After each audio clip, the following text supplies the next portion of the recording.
수험생 여러분 안녕하십니까? 오소방 원격학원에서 소방학 및 소방법 강의를 담당하는 이종호라고 합니다. 자, 이번 시간에 저희 이제 파트 6 소화론 한번 들어가 보도록 하겠습니다. 두 문제에서 한 세 문제 정도 출제가 된다라고 제가 써놨고요. 일반적으로 이 소화라는 게 상당히 중요하죠, 그죠? 그럼 우리가 소화라는 건, 자, 여기 정의를 보세요.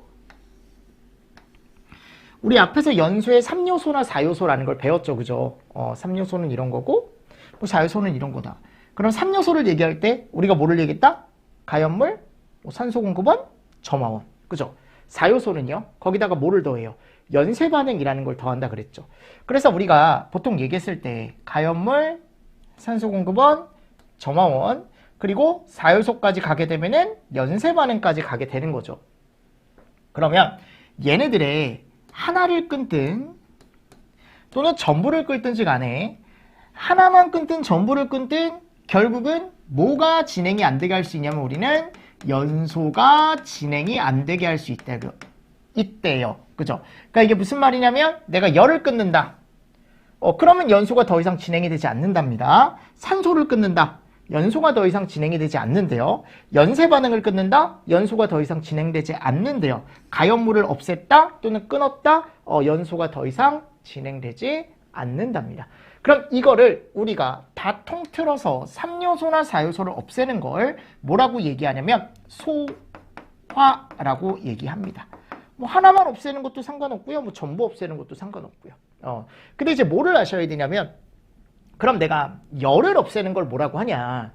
걔를 우리가 소화 방법 중에 뭐 점화원을 없애는 거다. 열을 없애는 걸 이름을 뭐라고 한대요? 냉각. 그죠? 알고 계셔야 돼. 이거부터 알고 계셔야 하셨죠? 내가 가연물을 없앤다? 제거. 또는 이제 나중에 이제 희석이라는 걸 배우는데 그 희석도 제거 쪽에 들어간다라고 알고 계시면 돼요. 자, 그리고 내가 만일 산소를 없앤다? 산소. 얘 이름을 뭐라고 한대요? 질식. 질식. 자, 내가 연쇄 반응이라는 걸 없앤다? 부촉매. 부촉매. 그래서 이 네 개를 우리가 통틀어 다 묶어서 뭐라고 얘기한다? 소화 방법, 소화라고 얘기한다고요. 됐나요? 그럼 이 소화가 지금 어떻게 보면 이 네 개 중에 하나를 없애거나 또는 전체를 다 없앤다라고 말씀을 드렸죠. 자, 또 끊어서 요 위에 요 세 개, 요 세 개. 요 세 개는 냉각, 제거, 질식이죠. 요 세 가지 소화 방법을 우리가 이름을 뭐라고 하냐면 물리적인 소화 방법이라고 얘기하고요. 요 아래 있죠. 요거. 연쇄 반응을 끊는 걸 우리가 또 화학적 소화 방법이라고 얘기합니다. 그래서 그런 구분도 뒤에 나오니까 자, 지금 저하고 이제 하나하나 보도록 하겠습니다. 자, 물리적 소화 방법이라고 해가지고 제가 세 개를 얘기했었죠. 그러니까 이 물리적이라는 건 결국은 내가 어떤 물리적인 어떤 작용을 통해서 불을 끄겠다라는 거예요. 그래서 물리적 소화 방법은 세 가지가 있습니다. 질식, 냉각, 제거라는 게 있어요. 아시죠? 이 구분도 여러분들 나중에 시험 문제가 나와요. 그래서 가연물을 없앤다던가 또는 이제 점화원을 없앤다던가 또는 이제 산소를 없애는 걸 우리는 물리적인 소화 방법이라고 얘기하고 이 물리적인 소화 방법은 불꽃연소 4요소에서도 적용이 가능하고 표면연소 3요소에서도 적용이 가능하대요. 왜냐하면 4요소나 3요소에 공통적으로 가연물도 들어가 있고 냉각, 우리가 가연물도 들어가 있고 점화원도 들어가 있고 산소도 들어가 있기 때문에 그죠? 자, 그럼 질식소화는 뭐냐? 아까 얘기했죠? 얘를 차단한다. 가장 대표적인 게 얘입니다. 산소 농도를 몇 프로 이하로? 15% 이하로 낮추는 걸 우리가 질식이라고 얘기합니다. 그러니까 평상시에 우리가 존재하고 있는 이 공간 안에 산소는 21%가 존재합니다. 그죠? 맞습니까? 그럼 이 21%가 존재하는 산소에서 내가 얘를 15% 이하로 낮춰주면 산소가 농도가 떨어졌죠. 뚝. 얘를 우리가 이름을 뭐라고 하냐면 질식이라고 얘기한대요. 아셨죠? 그러니까 더 이상 산소가 공급되지 않게 하는 거죠. 평상시 21% 있던 걸 15%로 다운을 시키거나 또는 더 이상 추가적으로 산소가 공급되지 못하게 하는 걸 이용해서 불을 끄는 방법이다 라고 되어 있습니다. 가장 대표적인 건 이제 나중에 CO2 소화약제라는 걸 배워요. 이름이 뭐라고 여러분들? CO2, 이산화탄소라고 얘기하는 거죠. 그죠? 자, 그래서 이 질식소화는 하나, 둘, 셋, 넷, 다섯 가지 이렇게 이제 얘기를 하는데, 다섯 가지를 얘기하는데, 자, 기억에 가보면 얘로 덮는 방법이래. 불연성 기체. 자, 불연성이라는 건 연소가 불가능한 기체에 연소가 되지 않는, 그죠? 타지 않는 기체로 위쪽을 덮는 거죠. 그래서 대표적인 게 이산화탄소라는 걸 위쪽에서 덮어버리는 거예요. 그럼 이산화탄소라는 게 위에서 내려왔을 때 화염을 덮어버리는 거죠. 그럼 더 이상의 산소 공급이 되지 않고 그 안쪽의 산소 농도는 점점 떨어지겠죠. 그죠? 그러다가 이제 뭐가 되는 거예요? 소화가 돼버리는 거죠. 그래서 이산화탄소나 질소로 덮는다라고 되어 있고, 또는 포로 덮는다. 포라는 건 거품이에요. 거품, 뭉게뭉게. 이 거품이 연소물을 또 덮는 거죠. 근데 이 포가 종류가 기계적인 포가 있고 뭐가 있대요? 화학적인 포가 있대요. 그래서 기계포 방식을 훨씬 더 많이 사용하죠. 그래서 기계포 방식이라는 걸 이용해서 내가 포소화약제를 위쪽을 샥 하고 덮어버리면 결국은 위쪽에 이제 겉에 나 있던 불이 어떻게 된다? 꺼지더라라는 겁니다. 꺼지더라. 자, 고체로 연소물을 덮어도 다 덮는 거죠, 지금. 그래서 후라이팬에 만일 불이 났다. 그러니까 식용유에 불이 난 거죠. 그러면 수건이나 담요로 어떻게 하래요? 덮으래요. 그죠? 수건이나 담요로 덮어라. 자, 연소실을 완전하게 밀폐소화하는 방법이 있다. 밀폐. 이것도 뭐를 차단하는 거예요? 산소 공급을 차단한다라고 되어 있습니다. 기타 팽창질석이나 팽창진주암 또는 이 팽창질석, 팽창진주암을 이렇게 얘기합니다. 마른 모래라고 해요. 마른 모래. 맞죠? 그래서 이 마른 모래라는 걸 이용해서 우리가 또 어떻게 할 수 있다? 끌 수 있다라고 되어 있죠. 그러니까 이런 개념을 우리가 질식이라고 얘기한다고요. 결국 공통적으로 이렇게 위를 덮었을 때 더 이상의 뭐가 들어오지 않는다? 산소가 들어오지 않음을 이용하는 거죠. 산소가 들어오지 못하게 이용을 하는 거죠.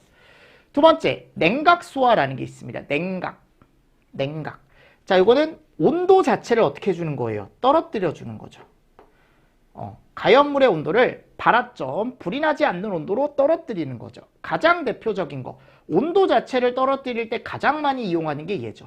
당연히 물과 닿으면 안 되는 애들은 뿌리면 안 되겠지만 일반적으로 주스의 가장 기본, 가장 좋은 방법은 물을 뿌리는 거다라고 얘기를 합니다. 아셨죠? 알고 계셔야 됩니다.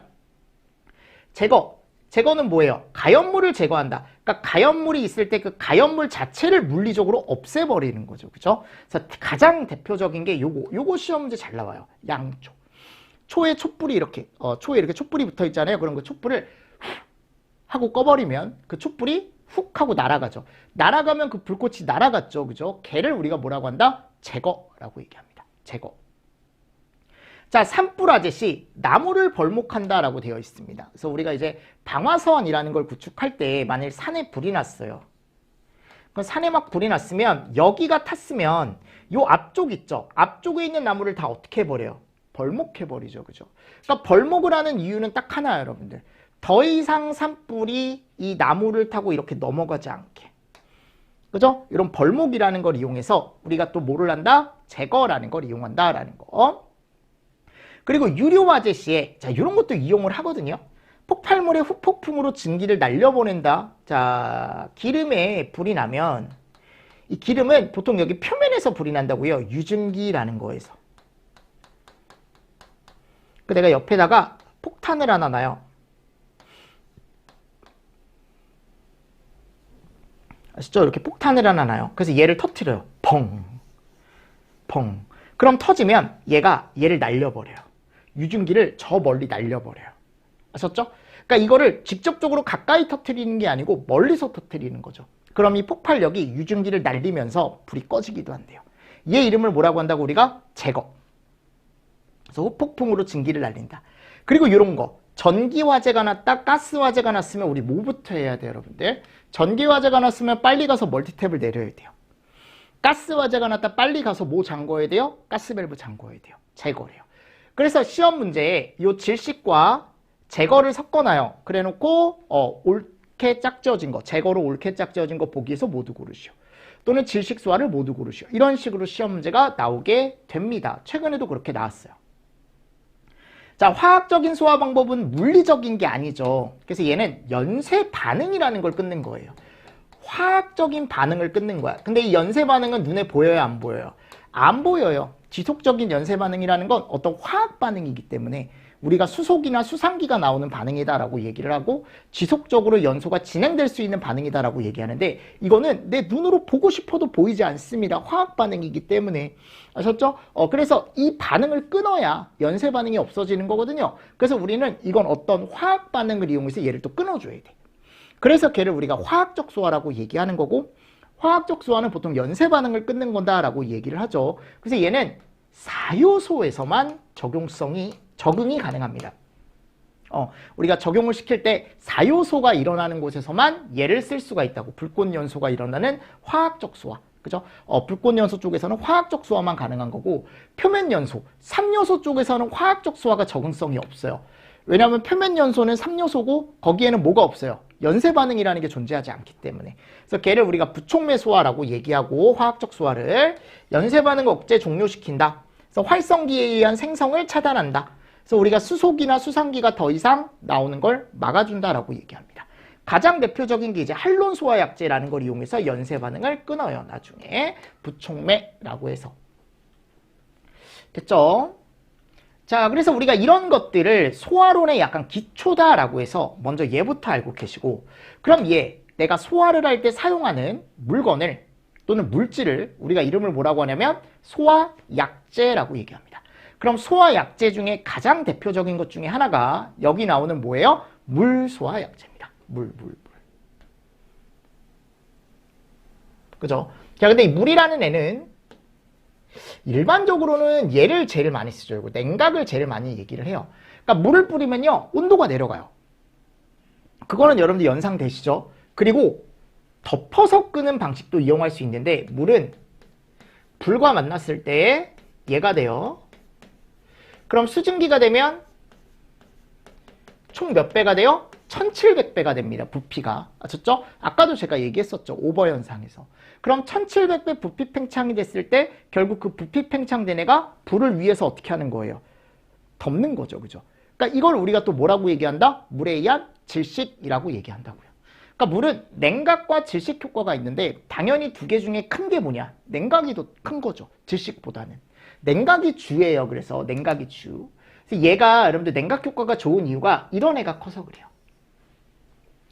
이게 왜 여러분들 비열이 크고 증발잡열이 크면 많은 열량을 흡수하는지는 나중에 저하고 정규 수업 때 저하고 왜 얘가 많은 열량을 흡수할 수 있는지는 저하고 그때 다시 보시면 되고 수증기로 팽창하면 1650배 요걸 우리가 대략 1700배라고 얘기하는 거거든요. 그래서 1700배까지 팽창을 하면서 질식소화가 가능하다. 쌤 그러면 1650개가 맞아요? 1700배가 맞아요? 이거를 물어보진 않아요, 여러분들. 그래서 일반적으로 1600배에서 1700배 사이 이렇게 팽창을 한다라고 얘기를 합니다. 근데 저는 그냥 1700배라고 얘기하는 거고 그러니까 그만큼 그냥 많이 팽창한다라고 생각하시면 됩니다. 그리고 얘네들이 결합력이 되게 좋아요. 근데 이게 결합 이름이 공유결합이라는 거 그리고 수소결합이라는 걸 하고 있다. 특히 저 공유결합이 되게 중요합니다. 공유결합. 공유결합이라는 걸 통해서 다른 물 분자와 또 둘이 이제 붙는 걸 또 수소결합이라고 얘기를 하고요. 그러니까 얘네들이 매우 어떻게 돼 있대요? 안정된 물질이래. 그치? 이런 것들은 특징이니까 지금 저하고 같이 그냥 눈으로 한번 보시면 됩니다. 그래서 물소화약제가 지금 제가 요거밖에 안 넣어놨지만 원래 여기에 엄청 많은 내용이 있습니다. 근데 간단하게 보시라는 거야. 물이라는 게 있다라는 거. 물로 우리가 불을 끌 수가 있다라는 거죠. 가장 쉽게 구할 수 있는 주변에서 가장 쉽게 구할 수 있는 약제 중에 하나죠. 근데 물을 내가 이렇게 굵게 뿌리는 방식이 있고 봉 모양으로 또 적상이라는 게 뭐냐면 이게 약간 물방울이거든요. 그러니까 약간 우리 샤워기 있죠. 샤워기 정도의 물방울이다라고 생각하시면 돼요. 물을 이렇게 물방울 형식으로 뿌리는 게 있고 이렇게. 근데 얘는 무상은 안개. 그러니까 얘는 얘보다 훨씬 더 얇게 뿌린다라고 생각하시면 돼요. 한 가습기 정도? 무슨 말씀인지 아시겠습니까? 그러니까 점점 물입자가 어떻게 되는 거예요? 작아지는 거죠. 근데 하나 알고 계실 게 뭐야? 점점 물입자가 작아지면 작아질수록 소화력은 증가합니다. 아셨죠? 그래서 가장 크게 나타나는 특징이 뭐냐면 봉상이나 적상 쪽에서는 일반 화재밖에 못 끄지만 이론적으로 얘기할 때 안개 모양으로 뿌렸을 때 정말 좋은 게 뭐다? B급하고 C급도 사용이 가능하다라고 얘기를 합니다. 그래서 B급일 때는 우리가 유화소화라는 걸 통해서 불을 끌 수가 있다라고 얘기를 하고, C급은 물 자체가 뭐가 되면 무상, 안개 모양이 되면은 성질이 바뀐대요. 무슨 성으로 바뀌냐면 비전도성으로 바뀐다라고 얘기를 합니다. 물 자체의 성질이 바뀐다라고 생각하시면 돼. 뭐가 흐르지 않는 성질로? 전기가 흐르지 않는 성질로. 이건 물만의 여러분들 어떻게 보면 특성이 바뀌는 거기 때문에 그냥 그렇다라고 여러분들이 하나 알고 가셔야 되는데, 실제로 C급에다가 물을 뿌린다? 안 써요, 여러분들. 근데 이론적으로 가능하다라는 거예요. 이론적으로. 그래서 시험 문제가 나오면 가능하다라고 여러분들이 가져가셔야 되지만, 실무에서 실제적으로 많이 쓰진 않습니다. 전기에다가 분무수를 뿌린다던가 실제로는 잘 안 쓴다. 그래서 우리가 이제 봉 모양으로 물이 나가는 게 소화전. 우리 소화전 있죠, 소화전. 소화전이 보통 이런 봉 모양으로 나가는 설비고요. 나중에 스프링클러 설비라는 걸 배우는데 걔가 이제 약간 샤워기에서 물이 나오듯이. 자, 그리고 걔보다 더 얇게 나가는 게 분무 소화 설비라는 게 있어요, 나중에. 그죠? 근데 소화력은 아래로 가면 갈수록 좋아지고 요 적응 화재도 늘어난다라고 지금은 알고 계십시오. 자, 그리고 나서 이제 세 번째입니다. 포소화약제. 자, 이 포소화약제는 물으로는 좀 끄기가 좀 애매한데, 물보다 내가 조금 더 적응성이 좋은 약제를 하나 더 만든 거거든요. 그러니까 우리가 물로도 끌 수는 있지만 효과가 좀 적대요. 그리고 오히려 화재가 확대될 우려가 있으면 물에다가 뭐 약제를 섞어서 걔를 가지고 이제 거품을 만들어요. 우리 비눗방울 만들듯이. 아셨죠? 그래서 약제를 섞는 거예요. 물에다가 약제를 섞어요. 그럼 여기서 이제 뭐가 발생하냐면 얘가 발생합니다. 뭐요? 거품이요. 뭉게뭉게 거품이 나와요. 그럼 그 거품이 누구를 덮는 거냐면 우리가 보통 얘기하는 유류 표면을 덮는다라고 얘기합니다. 그래서 얘를 여기서 되게 많이 써요. 나중에 유류 화재에서. 아셨죠? 그러면 여기에다가 무슨 약제를 섞느냐가 되게 중요하죠. 나중에 가보면 뭐 담백포를 섞기도 하고 뭐 수성막포라는 걸 섞기도 하고요. 또 합성 계면활성제포라는 걸 섞기도 하고요. 그러니까 이런 것들을 섞어서 이제 어떻게 하는 거냐면 내가 약제를 만든다, 거품을 만든다 라고 생각하시면 돼요. 그럼 이 포소화약제는 우리가 일반적으로 이런 애들이 있어야 된다. 내열성이 있어야 된대요. 그러니까 내열성은 뭐에 견뎌야 되는 거예요? 불에 견뎌야 되는 거죠. 읽어보세요. 그리고 팽창비가 좋아야 된대. 거품이 많이 만들어져야 된대요. 유동성, 잘 움직여야 되고, 내유성, 기름과 섞이면 안 되겠죠. 그죠? 포는 포 나름대로 여러분들 위쪽, 기름 위쪽에 떠서 유효하게 불을 끌 수 있어야 되는데, 이게 기름과 만났을 때 섞이거나 이러면 안 된다고요. 내유. 그리고 점착성, 이거는 포가 뿌려졌을 때 어떻게 보면은 표면에 또는 불이 난 표면에 잘 붙어 있어야 돼. 얘가 끈적끈적하게 끝까지. 불이 꺼질 때까지 끈적끈적하게. 얘 이름을 뭐라고 한다? 우리가 점착성. 그죠? 그리고 포소화약제 구비조건이라는 게 있습니다. 구비조건. 그럼 포소화약제는 소화효과가 우수해야 된대. 당연한 거죠. 내유성, 좋으면 좋겠죠. 기름에 잘 견뎌야 되고, 내열성이 좋아야 하고, 유동성이 좋아야 하고, 점착성이 좋아야 하고, 소포성이 낮아야 되고, 위험성이 낮을 것. 그러니까 이게 여러분들 포가 특징이 다 있다고요. 나중에 제가 대표적인 거 3개만 알려드릴게요. 담백포라는 게 있고, 수성막포라는 게 있고요. 얘가 나와요. 불화담백포라는 게 나와요. 나중에. 얘네들은 성질들이 있는데 내열성이라는 게 있고요. 그리고 내유성이라는 게 있고, 그리고 나중에 유동성이라는 게 나옵니다. 아셨죠? 자, 담백포는 내열성이 좋아요. 열에 잘 견뎌요. 근데 이 두 개가 좀 떨어져요. 기름에 잘 못 견디고, 그리고 잘 못 움직여요. 얘네들이 앞쪽으로 잘 못 나가는 거죠. 수성막포는 서로 반대입니다. 떨어지고 올라가고 올라가요. 불화담백포는 얘네 둘의 단점을 보완해서 다 좋게 만든 포예요. 그래서 두 개를 섞어서 만든다라고 얘기하거든요. 그래서 얘가 제일 좋은 거죠. 어떻게 보면. 떨어지는 게 없으니까. 그래서 얘가 제일 비싸겠죠. 그죠? 그리고 담백포의 장점은 내열성이 좋다라는 거고, 나중에 가보시면 알겠지만 뭐 유면봉쇄성이 좋다 이런 얘기도 많이 하고요. 수성마포는 우리가 내열성이 좀 떨어지죠. 그래서 뭐 윤화 현상이 발생한다 뭐 이런 얘기도 하는데 그런 것들은 나중에 여러분들이 저하고 같이 보시면 된다고요. 그래서 얘가 이제 포소화 약제예요. 그래서 포소화 약제는 처음에 이 특성과 이런 구비 조건 정도 한번 읽어보시고 결국은 얘는 나중에 갔을 때 이렇게 최종적인 형태가 뭘로 방사가 된다, 이렇게 거품이 방사가 된다라는 거 다시 한번 머릿속에 넣어주시면서 넘어가 주시면 좋을 것 같습니다. 무슨 말씀인지 아시겠죠? 네, 그래서 3번까지가 요게 이제 물이에요, 물. 물을 사용한 소화 약제가 나오는 거고, 자, 이제 뒤쪽 이산화탄소라던가 또는 할론, 그리고 할로겐 화합물 및 불활성 기체와 뒤에 갔을 때 또 뭐가 나와요? 여기 분말이 나오죠? 요런 애들은 다 뭐예요, 이제? 가스. 가스는 일반적으로 많이 사용하진 않죠. 이게 왜냐하면 사람한테 별로 안 좋거든. 사람한테 좋을 수가 없습니다. 물은 그나마 내가 먹어도 되잖아요, 물은. 그죠? 물을 못 먹으면 우리 어떻게 살아, 그지? 근데 가스는 먹으면 죽거든요. 그래서 인명안전적인 측면에서 많이 쓰진 않지만 그렇다고 또 시험 문제가 안 나오는 게 아니기 때문에 한 번 정도는 체크를 좀 해 두셔야 됩니다. 아셨죠? 네, 그래서 이런 것들 같이 보시면 됩니다. 그러면 이거 조금 쉬었다가 제가 가스계 소화약제부터 해서 뒤에 나오는 요 소방시설론, 그죠? 그러니까 우리가 기초는 제가 그랬죠. 큰 것만 좀 보자고, 큰 것만 좀 보자라고 제가 말씀을 드렸으니까. 요 옥내소화전도 제가 우리가 뒤쪽에 가보면 약간 어떻게 동작하는지 이런 것들 위주로 제가 좀 설명을 드릴게요. 간단하게. 그리고 바로 정규반으로 한번 들어가 보도록 하겠습니다. 아셨죠? 네, 그러면 이렇게 하고요. 이번 시간은 우리 조금 쉬었다가 바로 가스계 소화약제 한번 또 보도록 하겠습니다. 자, 이번 시간도 수고 많으셨습니다. 수고했습니다.